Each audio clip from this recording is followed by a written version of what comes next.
Yan mga paps, yung kuha ko lahat mga paps. Hindi masyado marami yung mga paps, yung isda.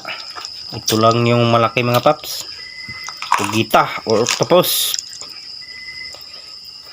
Yan ang laki mga paps, ha?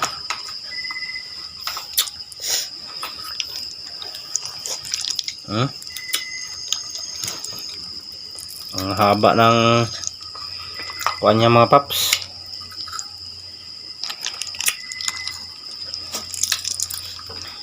Anong tawag dito? Gaway. Tawag Tagalog dito sa gaway mga paps. Yan mga paps, oh. Ang laki. Sarap to sa adobo mga paps.